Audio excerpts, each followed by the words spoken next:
Hi, my name is Sindoni. Thank you for tuning into the broadcast of Hollow Earth Location Revealed. In today's program, I will share with you a little-known story that may prove my theory surrounding a hollow Earth. As many of you already know, I have created a great number of YouTube videos pertaining to this subject. And it was through the course of my research that the mystery involving Eric the Red and his lost colony in Greenland held the key to unlocking the mystery of a hollow Earth. Eskimo legends claim that Eric the Red and his colony traveled on a 1-month journey north and discovered a new land. So it is only fitting that I begin my investigation in Greenland and follow the clues. The information can be found in wikipedia.com. The title of the story is 1968 Tool Air Base B-52 Crash. And here now is a slide from wikipedia.com, the free encyclopedia, regarding the story.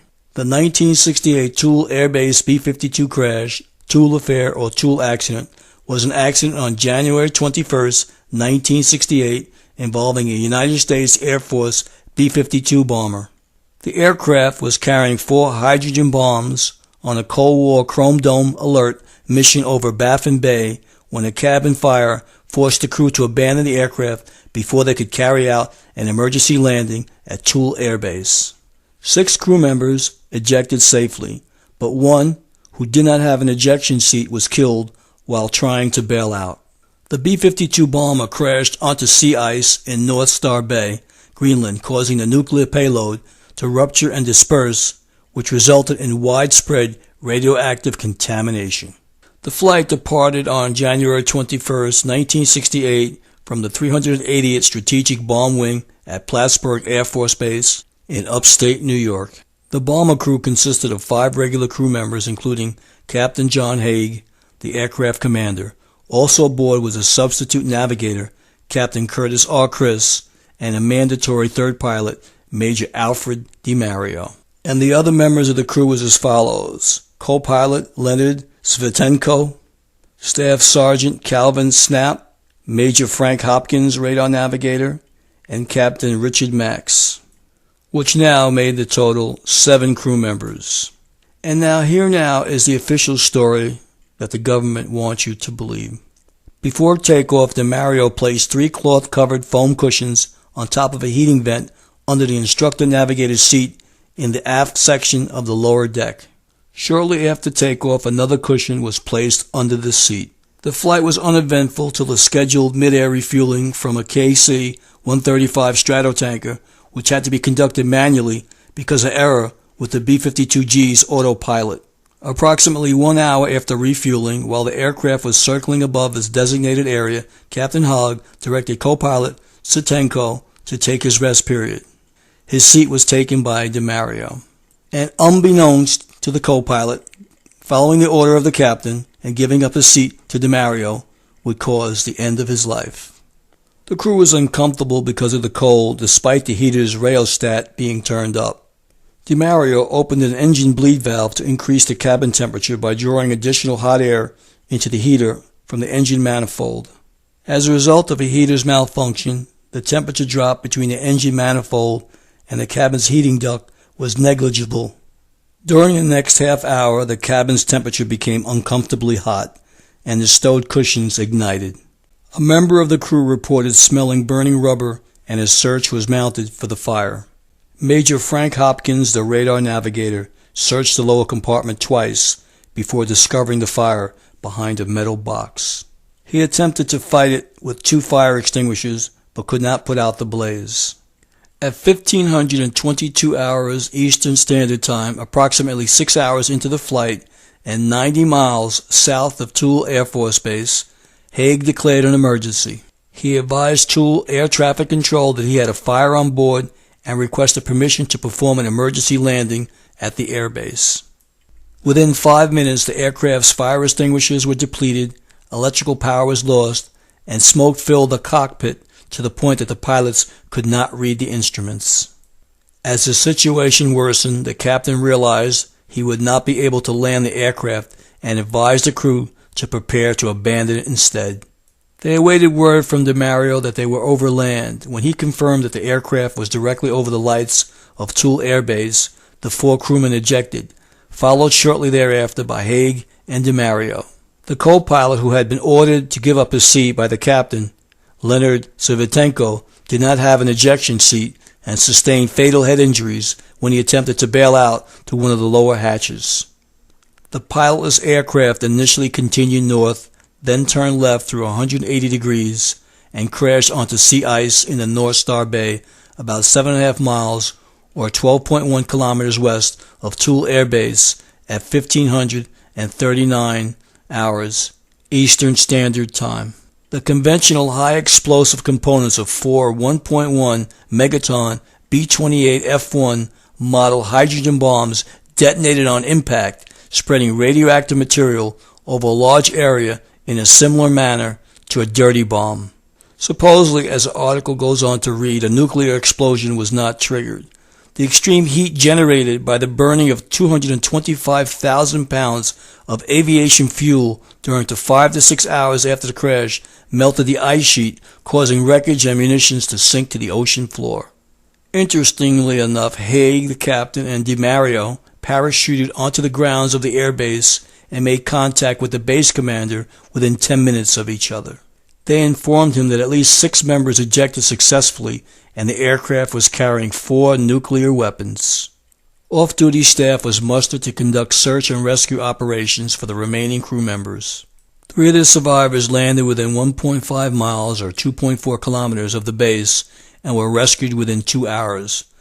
Captain Chris, who was the first to eject, landed 6 miles, 9.7 kilometers from the base. He remained lost on the ice floe for 21 hours and suffered hypothermia in the minus 23 Fahrenheit degrees temperatures. But he survived by wrapping himself in a parachute. The resulting explosion and fire destroyed many of the components that the crash scattered widely in a 1 mile, 1.6 kilometer by 3 mile, 4.8 kilometer area.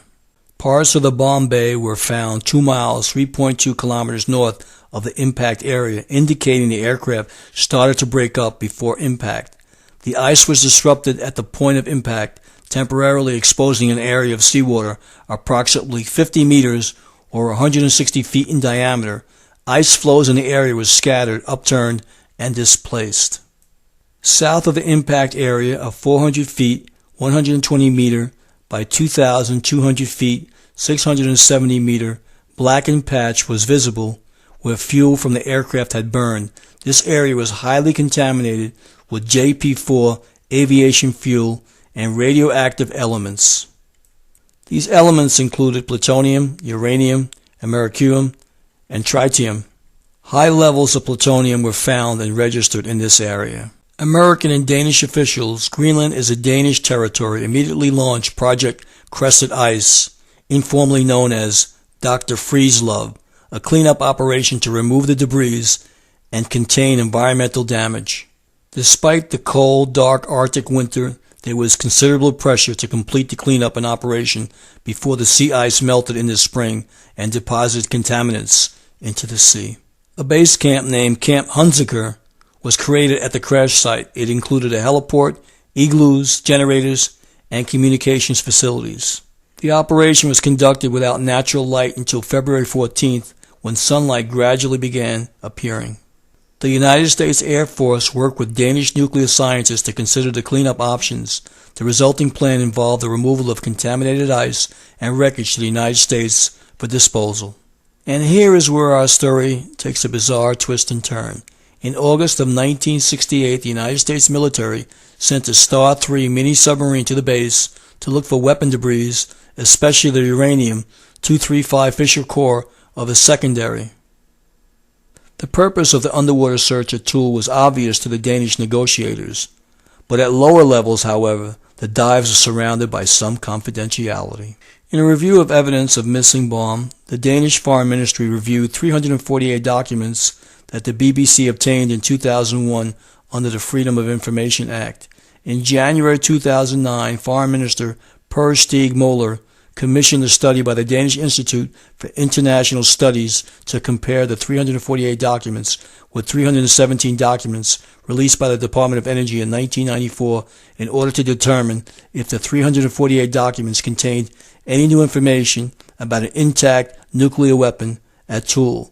In August 2009, DIIS published its report which refuted the assertions of the BBC.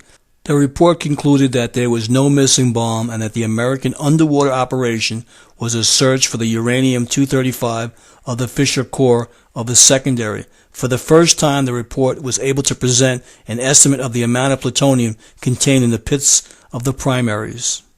And here is where the plot thickens. So I'll now pose a series of questions. Could Baffin Bay armor the North Atlantic Ocean with an area of 266,000 square miles, 689,000 square kilometers, extending southward from the Arctic for 900 miles or 1,450 kilometers between the Greenland seacoast and Baffin Island West, be the site where the opening is to the hollow earth?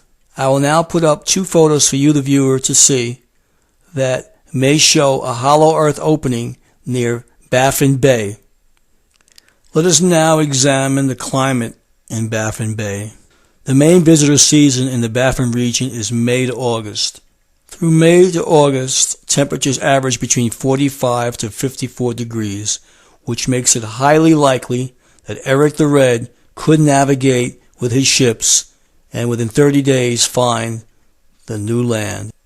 And in closing, I would like to pose the question, could our government be guilty of crashing a plane into the Arctic with nuclear weapons on it to blast a hole so that way they could get into the hollow earth? It does make one wonder. I'd like to thank everyone for watching Hollow Earth Location Revealed.